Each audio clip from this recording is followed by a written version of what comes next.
বেলি আহি মূৰৰ ওপৰ পালে এতিয়াও ইয়াতে বহি আছ যে ৰান্ধনী ঘৰত কেতিয়া সোমাবি কেতিয়া চাউল মুঠি সিজাবি পুৱাৰ পৰা পেটত খুটকন এটাও পৰা নাই পুৰৰ পৰাই খোৱাবলৈ বিধে বিধে বস্তু আনি দিছা নহয় কেৱল পিৰালিৰ মূৰত বহি শুকাতনা আৰু মুখেৰে বৰবৰ কথা কোৱা ৰূপ এটকা আনি দিব নোৱাৰা ইফালে মুখখনেৰে কেৱল খাও খাও খাও খাও খাও খাও খাও এনেকুৱা অকৰ্মণ্য মানুহ মই কতো দেখা নাই নকবি দেই এনেকুৱা কথা মুখেৰে দুবাৰ উচ্চাৰণ নকৰিবি এই লটকন নামৰ ব্ৰাহ্মণক তই চিনি পোৱা নাই চিনি পাবলৈ মোৰ একো বাকী নাই তুমি এটা ধুৰৰ পচলা এলাই বাদু মানুহ আহিব পাই কি চাই তোমাৰ লগত মোক বিয়া দিছিল এনেকুৱা জনা হলে মই তোমাৰ লগত কেতিয়াও বিয়া নহলোহেঁতেন তই কিন্তু কথাই কথাই বহু দূৰ আগবাঢ়ি গলি ঠিক আছে তোৰ এই কেতে জেঙাই কথা মই সদায় সদায় শুনি নাথাকো তোক মই কৈ দিলো মই আজি যি ঘৰৰ পৰা ওলালো ৰূপ এগাল হাতত নোলোৱালৈকে মই ঘূৰি নাহো যোৱা যোৱা দেখিলেহে লেখিম তোমাৰ এনে ফুৰুহনি মৰা কথা বহুত শুনিলো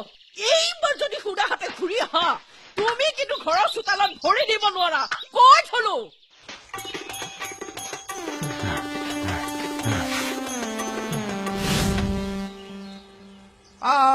আজিহে ইমান গৰম পৰিব লাগে নে ৰ'দটো একেবাৰে খাও খাও মূৰ্তি ধৰিছে ইফালে ইমান পৰে পেটত একো এটা পৰা নাই কি কৰা যায়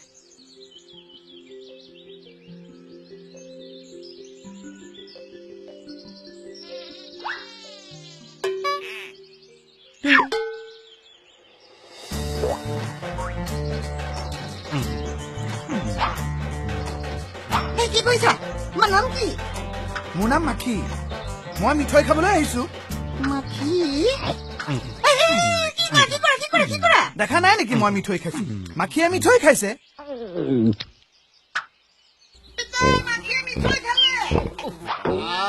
ইয়াৰ পৰা শান্তিৰে ঘুমতি মাৰিবও নোৱাৰো শেষ কৰি যদি কৰক তই কাপ কাপাই নাথাকিবি কৈ দিছো কিন্তু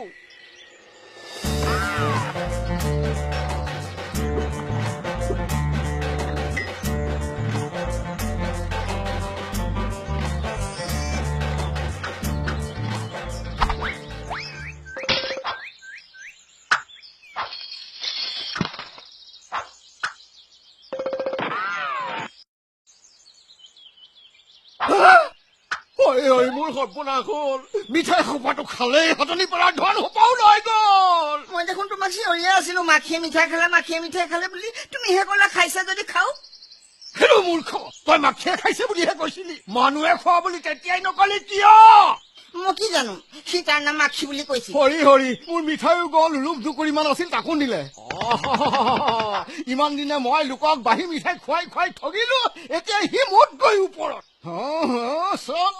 সি গ'ল কোনফালে মই কি জানো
তুমি গাহৰিটোৰ নেজত ধৰি এনেকৈ ঘূৰাই আছা কিয় তোমাৰ কথা উত্তৰ দিয়া মোৰ আজৰি নাই তুমি দেখা নাই নেকি এই ৰূপৰ মুদ্ৰাবোৰ দেখিছো এই গাহৰিটো এনেদৰে ঘূৰাই থাকিলে গাহৰিটোৱে পাকে পতি ৰূপ লাদি দিয়ে সেইকাৰণেহে ঘূৰাই আছো যিবোৰ অনেক টকা লোকচান হৈছে যদি এই বেটাক ঠগি গাহৰিটোৰ নেজত ধৰি মই ঘূৰাব পাৰো মোৰ লোকচানখিনি পুৰাই ল'ব পাৰো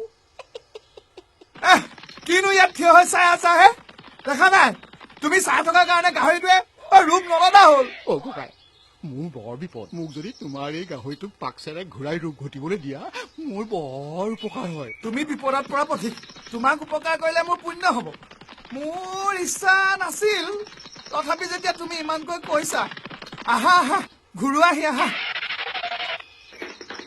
একো ভয় নাই, এইটো মোৰ পোহনীয়া গাহৰি।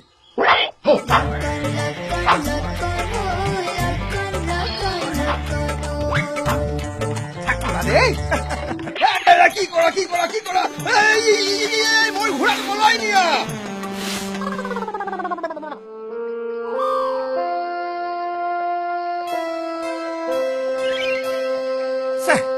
বহুত দূৰ আহিলো, ৰাস্তা ঘাটো ভালদৰে চিনি নাপাওঁ, কিন্তু এঘৰতে কটোৱাৰ ব্যৱস্থা কৰিব লাগিব।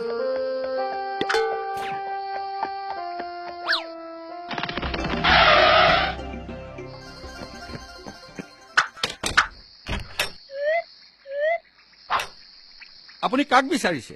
মই এই ঘৰৰ গৃহস্থক বিচাৰিছো। মই এজন দূৰণিবতীয়া ব্ৰাহ্মণ পথি। দয়া কৰি মোক ৰাতিটো কটাবৰ বাবে অকণমান ব্যৱস্থা কৰি দিবনে? ইয়াক ৰাতিটো থাকিব দি দুটামান ৰূপ ঘটিব পৰা যেন পাওঁ। ঠিক আছে থাকিব পাৰিব। কিন্তু আপুনি থকাৰ বিনিময়ত ৰূপ 2 টকা দিব লাগিব। ৰূপ 2 টকা? ৰহ বেটা, তোক দি আছো। হ'ব হ'ব, আপুনি বৰ দয়ালু মানুহ, বলক। চাওঁ, ঘোঁৰাটো মোক দিয়ক, মই ঘোঁৰাটো সৌ তাত বান্ধি থওঁ।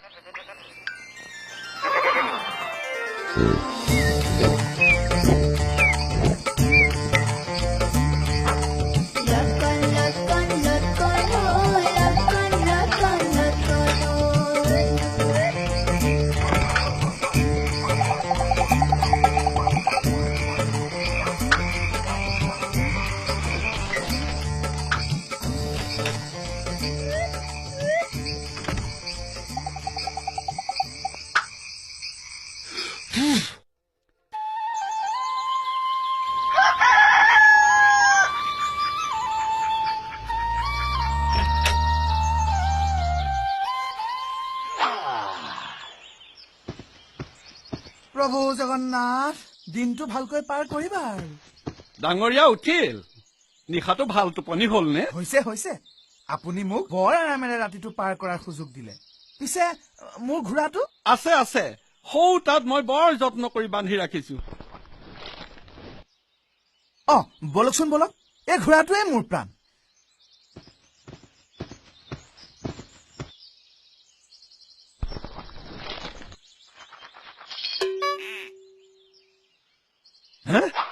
কি আচৰিত, ঘাঁহৰ তলত 10টাকৈ ৰূপ।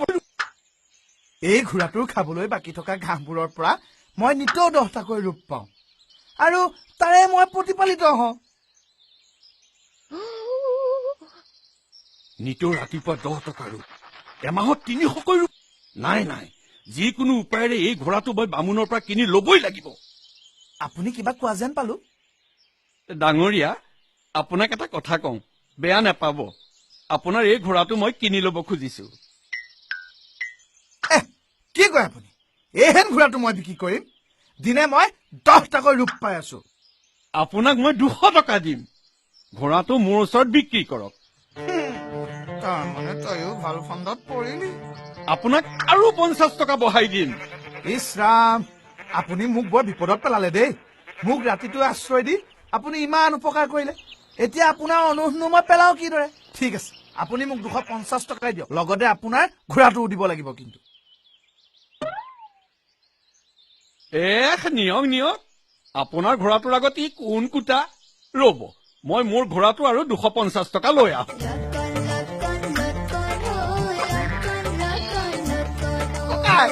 গাহৰিটোৱে এতিয়ালৈকে কিমানটা ৰূপ লদিলে? মোক ভাল ঠগিলা। হেৰা, তুমি মোৰ কথা শুনা, লেখি আৰু 100 পাক ঘূৰোৱা, দেখিবা ৰূপ 100 পাই গৈছা। থাকা, আহো দেই।